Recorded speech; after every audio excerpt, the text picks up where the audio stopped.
Hi, everybody. It's Dr. Laura Hanson with Connect My Brain. I'm so glad that you're here today. So, we're going to be talking about the body's chemistry and how it relates to developmental delay. Let's kind of go backwards a little bit so we know where this season has been, just in case you're joining me for the first time. So, this series is on child development, and we are talking about red flags and indicators that coincide with developmental delay. We've defined the term developmental delay to mean that it's a child who is not going in the right direction. They may have a label, they may not have a label. It means that they're not able to meet those developmental milestone acquisitions. And we began our series looking at how the CDC decided to change the age that it's okay if you do everything later, which I believe is going to make a lot of children get lost and their optimal development is going to be impacted. We also looked at just defining the term developmental delay to mean it could be somebody with a label, somebody without a label, but they're not meeting those developmental milestones. They're struggling. There's 5 areas that we are always looking at when it comes to children, and it's fine motor, gross motor, social, communication, and adaptation. And lots of times it's that adaptation one that's really under fire because children don't have a point of reference. They don't know how to tell you, I'm really not able to make friends. I'm really having trouble holding that pencil. I feel like my hand's going to fall off. They just don't have the point of reference to come and tell us when things aren't right. That's how important that developmental milestone sheet is to a parent or to a provider to see when you're doing something, are you doing it at the right time? And are those pieces coming together? When we're not meeting our developmental milestones, there's innately a stress that's involved. We talked about stress in a previous podcast in this season because most of the time we just kind of throw that word around, but it's an actual physiological event. And blood flow changes. Now, acute stress is different than chronic stress. Chronic stress is literally setting up a pattern where your brain is only getting 2 messages, fight or run. And we literally can see this in kids. They'll come into the office, they'll feel, this is a new environment, we're trying to get an assessment, and sometimes they'll run right out the door. Or more times, they're ready to fight. And we've got so many children from kindergarten and above that are getting kicked out of school. This cannot be some gene problem that is happening. Genes they're not linear. So you can look at if you have siblings. If genes were linear, everybody would look the same. But they're not. They're a code. And they're going to express based on what's going on in the environment inside and out. So there are so many internal triggers as well as environmental triggers. We talked about some of those last time when we were talking about food and what it means for feeding your baby from as a newborn to school age. And we've got crisis going on right now with trying to feed our children. That's stressful. So there's a lot of stress going on, and it really does change the chemistry. And that's where we're going to focus on today. What's going on in the chemistry that really relates to developmental delay?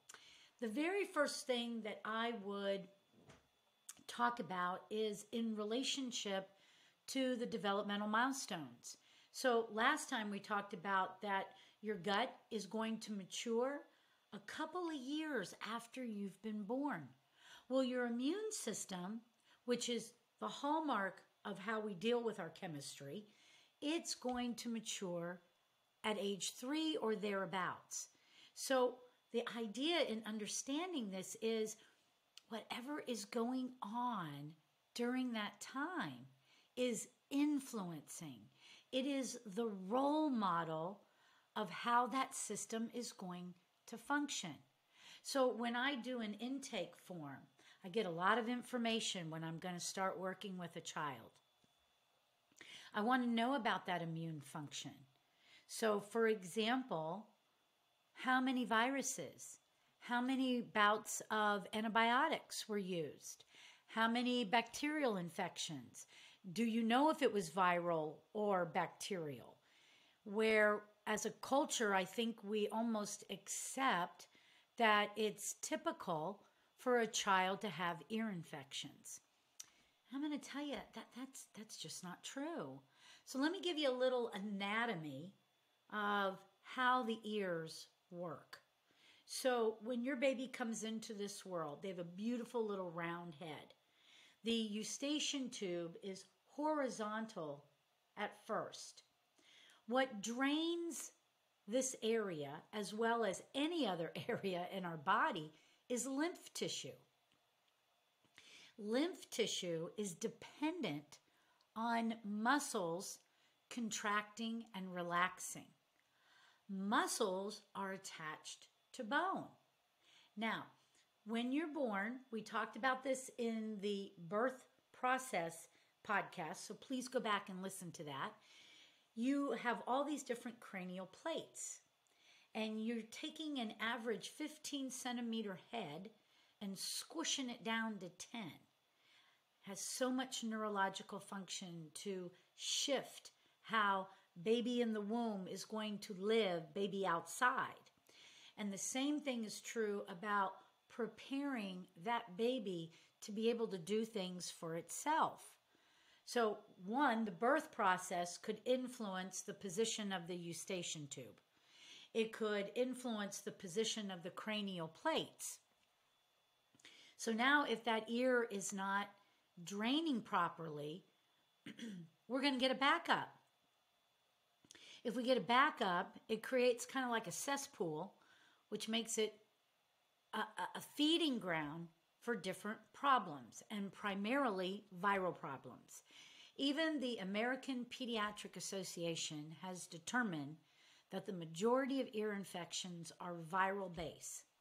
So if we turn around and we give antibiotics, then what we're doing, it's going to take us back to that gut, is we're changing all the good flora in that gut, and we can change how that gut is going to function as well as the immune system. And the majority of your immune system is also in your gut.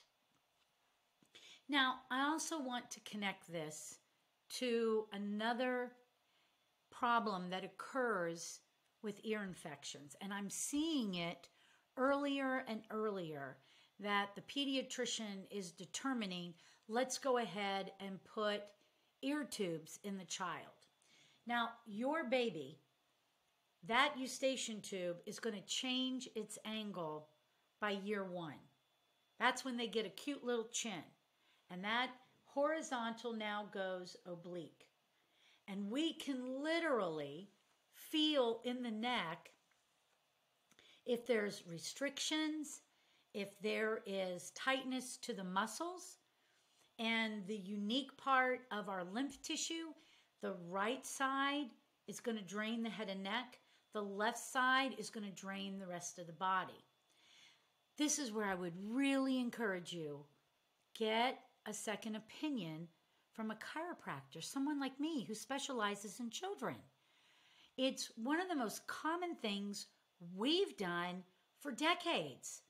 And we have reduced the frequency of ear infections and helped resolve the problems with simple chiropractic adjustments that are very safe and effective for children. Now, jumping into getting an ear tube, I can't tell you how many of those I've seen in patients' histories, and now this child has some other kind of issue. Now, let me get you to understand this. I am not against any medical practice. I'm not. If there is nothing else that you can do and that has to get drained, then by all means go in that direction. That's where I think medicine is fabulous. But to jump into ear tubes with a little person, I just think that is completely the wrong move. Unfortunately, I do believe if they've had a certain number of ear infections, now this can be processed through the insurance, unfortunately, and more children are ending up in this particular outcome. This is the tympanic membrane that's inside of the ear. Once you puncture it with a tube, it will never be the same. And this is why I'm saying try as many things as you possibly can before you jump into changing the anatomy. Because once it's changed, it's changed. And yes, I have seen a correlation between ear tubes and vestibular problems. I've also seen a correlation between vestibular problems and antibiotic use. It only takes one round of antibiotics to literally change the viscosity. That means the fluid inside these three little canals that are inside of your ear called the vestibular system. Now, for my podcast audience, I'm actually holding up my hands and I'm demonstrating that there are three different directions for the canals. One's going forward, one's going side to side, and one's going posterior. Literally, this fluid is going to move every single time you move. And it literally is going to give feedback to the brain, and it's going to tell the brain where you're going. But it's not limited to just your physical motion. We also have emotions. So when a person is feeling really up and positive, they're standing up, their posture is strong, and you can tell, wow, they're happy, they're confident. When a person is sad or not feeling well, they're hunched over. So literally that postural change is a feedback mechanism to the brain. You also have a very particular way that everything travels through your body. Your blood travels a particular way. Your digestive system travels a particular way. Conceiving a baby travels a particular way. And when those things are not traveling the correct way, there can be a pathology attached to it. The vestibular system happens to be one of my favorite systems. And it was one of the things that I really got into very early on and made the connection that when a child's vestibular system is not working correctly, it was a very strong indicator of some type of developmental delay. It's even been correlated in autism when children are seen flapping their hands. It is a movement. It might be a small movement, but it's a movement. And when they move, they're stimulating those canals, and literally the autonomic nervous system, which is your sympathetics and your parasympathetics, is stimulated. And we get different chemicals that are going to come into the body, and it's actually a way that it makes them feel good inside. There is so much chemistry for us to talk about. Another common childhood considered a typical childhood illness is strep. This is one of the areas that I feel like I turn over this rock quite a bit. About even 5-10 years ago, when the diagnosis of PANDAS was being talked about a lot. Now, if you don't know that particular diagnosis, it's literally an autoimmune storm. And unfortunately, these kids are really not well. Now, there's many things that go on with PANS and PANDAS, but there's many symptoms that lots of other children and even young adults experience. Motor tics, seizures. And if strep is in that category or in that history, then we need to look at it and see what level of strep antibodies are present. When most people dealing with strep, they're going to take an antibiotic. Bacteria, strep is a bacteria. It literally is quite intelligent and it mutates very, very quickly. Once it mutates, it can hide and the antibiotic will not kill it. But meanwhile, most antibiotics that are given are broad spectrum, and it literally is going to wipe out all the good guys too, not just the bad guys. But unfortunately, you've got strands of it that can hide and play havoc on a system for years to come unless you understand that it's there. This is one of the tests that we do in this office. If a person has strep in their history, I automatically want to see it. I want to see if those numbers are outside of about 130. Ideally, I want to see it as low as possible. But I've seen it up in the 300s. I've seen it up in the 600s. And I've seen so many different changes in individuals as a result of it. It could affect mood.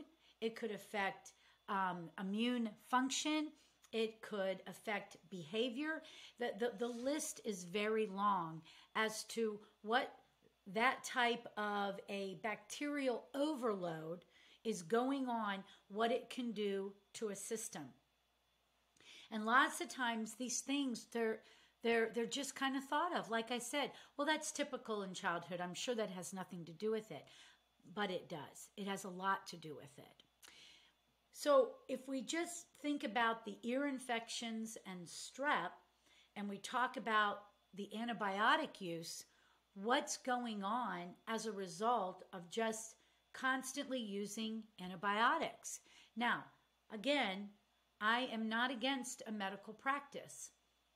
If you have a bacterial infection and it's been cultured and they've identified it and they match the antibiotic to the bacteria so it's targeted, then that is a great use of antibiotics. But that's not what we do. We give broad spectrum for just about everything. And we end up wiping out the good and the bad.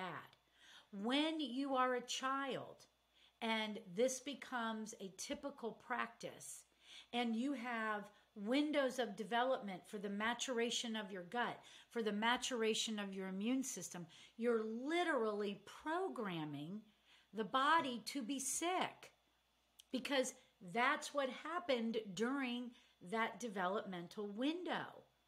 So it's really important for us to learn about immune function and how the body works. There's also very high correlations to different types of birth outcomes with allergies and asthma. And sometimes we're using steroids for asthma, and that can really create an immune storm inside of the body that can eventually lead to an autoimmune storm. Allergies. When we don't come through that birth canal and get that good bacteria, we might be very sensitive to our environment on the outside. Our traditional healthcare system has really caught up with this and now literally offers allergy blankets in order to help expose somebody's immune system so that they can learn to live in their environment. Think about seasonal allergies for a second. Think about the environment that you live in. How long have you been living in this environment? Well, I've been living in Georgia for a really long time. So I should be able to adapt to the level of pollen that comes through every single year. When we can't adapt, that may be a very subtle sign that your immune system is not functioning up to the highest level. One of the things that I have found that is occurring in many children today is something that's called SIBO, small intestinal bacterial overgrowth, where it's not necessarily bad bacteria, but it's bacteria that's in the wrong place. So it's literally blocking the digestive system. Our bacteria should be more in our colon, in our large intestines, not in our small intestines. So if we've got a buildup of bacteria, whether it's good or bad, but primarily that in SIBO it's thought to be good bacteria, then we are not going to absorb our micronutrients. We're going to feel different things after we eat, so we're going to begin to avoid. Children avoiding is always a red flag that there is an issue going on, and whatever you do, don't dismiss it. Children are innately designed to go towards. They should be going towards things. Now, I want to make a little bit of clarity because a child is also the product of mom and dad. And most of the time, pregnancies are not planned. And it's not a judgment call. It just is what it is. And most of us don't know what our state of health was at the time that we conceived our baby. So whatever you were going through, whether you were aware of it or not, it literally has a higher predisposition to encourage your child to also have similar struggles or a combination of struggles that can even lead to other ones. When we think about our pregnancies, most of the time when I ask this question, what I get is, it was great. I felt wonderful. Feeling is not quantifiable. Feeling is feeling. Over the years, what's happened to our traditional health system is we are changing lab values, kind of like the developmental milestones that are being changed by the CDC. So we're changing the within normal limits. And you may have experienced something and wanted somebody to investigate and went in and asked somebody to test yourself for it, and you were either denied or you were told you're within normal limits. Well, if you change within normal limits, then certainly somebody could fall outside of that realm, but they're still experiencing a symptom. Don't discard yourself. The human body will give you so many feedbacks. And today, it's wonderful. There's so many doctors, even like myself. We do all kinds of lab testing here. But there's more doctors today that are investigating things from a functional level, which means the real biochemistry. And I would really encourage you that if you want to start your family, I would take the time and I would give myself a year or two and allow myself to investigate my health so I could really know if I'm in the optimal health in order to conceive a baby. I'll share a little story with you. I had a mom come in many years ago, and unfortunately she had lost her baby. She'd had a miscarriage, and she really wanted another baby. And I was really trying to guide her. Let's investigate. Let's make sure everything is okay. She was working with a midwife as well, but I can look at things like brain and chemistry, and I can add to the equation. And I remember that we did a stress response test on her. And literally the pattern that was in her brain was a PTSD pattern. And I asked her, I said, you know what? This really isn't the right time. You're actually in a PTSD pattern, which means automatically that your chemistry would be changed. I think what's important is that you really work on yourself first. Let's break this pattern, and then by all means, continue planning to have your next baby. Even little things like this can be so far-reaching for your baby. This stuff can manifest negative outcomes in the womb. If a mother is in stress during pregnancy, she can literally rob cortisol from her baby through the umbilical cord. that's going to change the trajectory of that baby. So it's very important that we understand how far reaching that chemistry can go. Since we're kind of hovering on stress for a moment, I'd like to kind of bring up cholesterol. This is another area for me that I feel very strong about. We're always talking about high cholesterol. There's even cereals that will tell you that they lower your cholesterol. We don't need to constantly be lowering our cholesterol. There's a functional number that really would indicate that you have a healthy level of cholesterol. It's only 20% that comes from your food. The other 80% is actually created in your liver. So it's not just about food. And yes, by all means, I want you to eat well, but you also make it. So you can have a particle test which will look at all the different types of cholesterol that we have. I kind of break it down to, we have golf ball size cholesterol, we have softball size cholesterol, and we have basketball size cholesterol. And we want more of the big basketball fluffy kind versus the golf ball size. Unfortunately, cholesterol got a very bad rap many, many decades ago because when people were having problems with plaquing in their arteries, when they were scoped, they literally found golf ball size cholesterol. But what was really happening was inflammation or inflammatory processes from stress, whether that stress is mechanical, chemical, or emotional. You're still going to have an inflammatory reaction. And that was literally tearing the lining of the lumen of the blood vessel. So your smaller particles would very easily get trapped in those tears.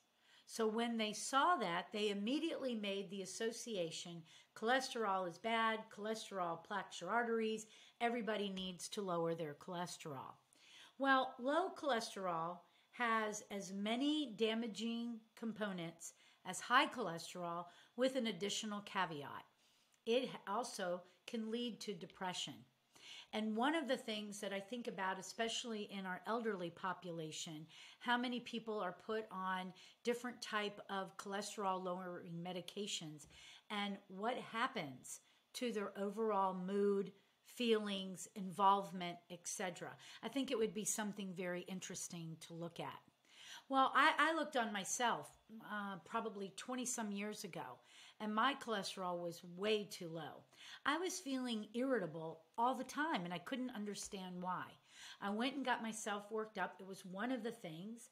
I'm never trying to say it's all just one thing all the time, because it's not. But it was one thing that once I changed it, it's been different ever since, and it really opened up my eyes. Now, what we know about cholesterol.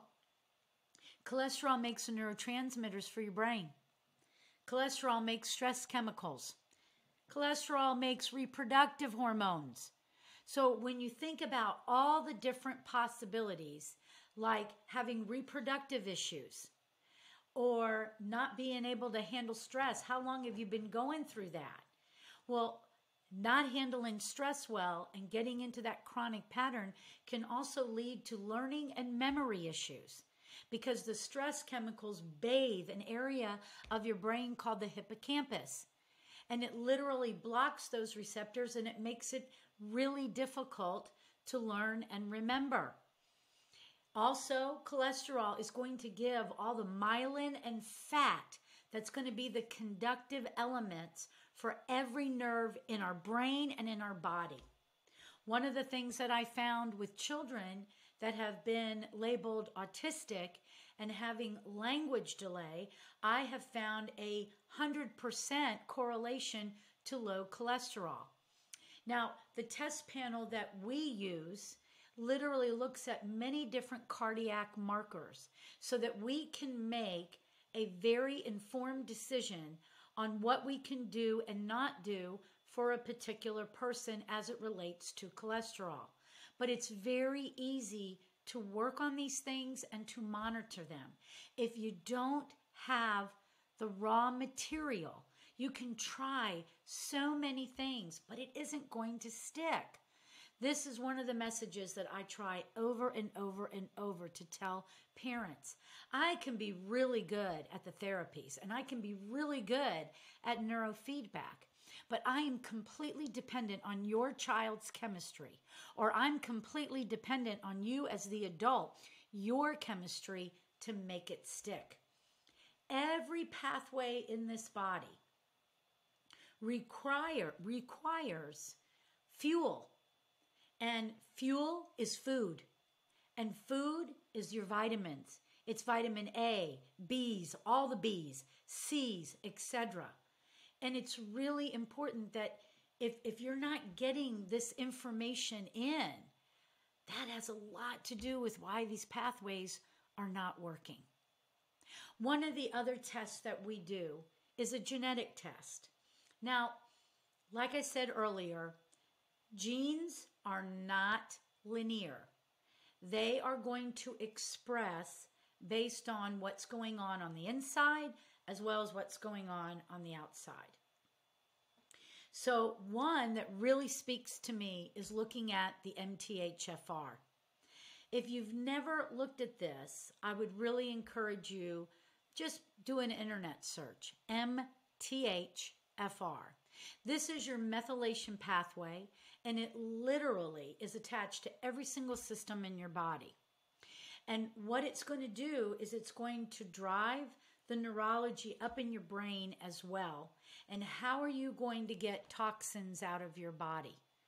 And if you've got a mutation, which is also incredibly common, I have a gene mutation, one of them on MTHFR. But it's so easy to support.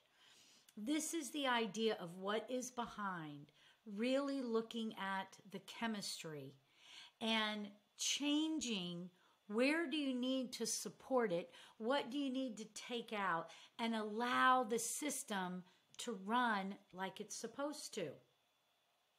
The MTHFR requires a particular B composition or compound, and it needs to be a methylated form. And I don't think it's just enough for everybody to run out and get themselves a methylated form of vitamin B, because actually we happen to find a product that a Dr. Torrey developed that is unbelievable. We've been utilizing it in the office now for probably 4 months, and the results are incredible. In fact, 2 of my hardest cases have completely turned the corner since we started utilizing this particular form of the vitamin B. Now, MTHFR also feeds into another gene called COMT. And this one is going to make the neurotransmitters for your brain, using the composition from the other parts of the body, like we were just talking about with the liver. Another very interesting case is a little guy who, when he first came here, one of the things we were trying to modify is the frequency of using the bathroom. And everybody was involved. The parents were involved, I was involved, and the school was involved. The child had a very high excitatory state, but we thought it was only connected to whenever he felt like he might be left behind. Well, after working on him for a long time, it feels like, we finally decided we need to look at the neurotransmitters. He has a COMT mutation, and it's one of the tests that, no, you don't commonly do on the child, but sometimes if you add that one piece that you might be missing, it again is going to open up another door. Well, we happened to find out his dopamine, a neurotransmitter, coupled to the mutation on the COMT, was twice the number that it should be. Dopamine is going to create a very high excitatory state at that level. Well, are you ready for this? It also increases the amount of urine output because it goes through the kidneys. I literally, and you can't see me on the podcast, but I just hit my head going, oh my gosh, I didn't put those pieces together until right now. Now, let me connect the dots for you. Remember, part of the reason he came in was to try to modify the frequency to going to the bathroom. Parents doing it, I'm doing it, school's doing it. We were stressing this kid out, and he had no physical control, but no point of reference to tell us, hey, my dopamine's too high, it's going through my kidneys, and it's making me go to the bathroom more. Can you just be flexible with me? Children don't have a point of reference. I brought the child into my office and I said, I am sorry because this is not your fault. This is not a behavior modification.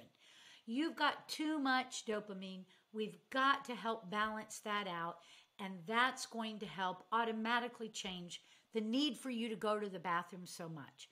I'm also going to write a letter to the school. Everybody needs to back off and allow this child to go to the bathroom as many times as he needs to until we get his body in balance. Can you see how far-reaching just a little bit of information, what it can do for the course of care for that little person? It's been life-changing. It's been about 4 weeks now, maybe 5, and you've automatically seen he's calm.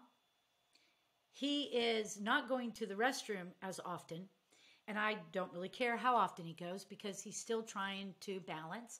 We're using an adaptogen, and it's working beautifully, and we're getting ready to graduate this little guy.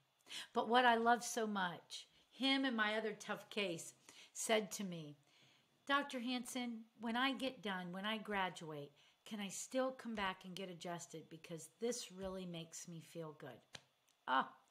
Just little angels, that's all I can say. Well, thanks for joining me today. I'm going to kind of wrap it up. These podcasts might generate different questions in your mind. And I want you to feel like you can reach out and you are welcome to have a complimentary conversation. You can call the office. The number is 678-501-5172. You can also go on the website. We have a form you can fill out. Tell me what you're concerned about and let me know that you want to get on the phone and chat. And I think it would also help me if you give me your days and times that you're available. Sometimes I'm reaching back out so many times and I feel like the connection gets lost, and I don't want that to happen because we might be able to give you a pearl that can really make things go in such a better direction. Also, we have a survey on the website. We want your thoughts. What do you want to talk about? What do you want to learn about? What marvelous part of your brain are you interested in knowing how it works? And we've got some freebies on there. So be sure and download them, share them with friends, subscribe to the podcast, and let's share this information. Thanks so much for joining me today. And until the next time, take good care.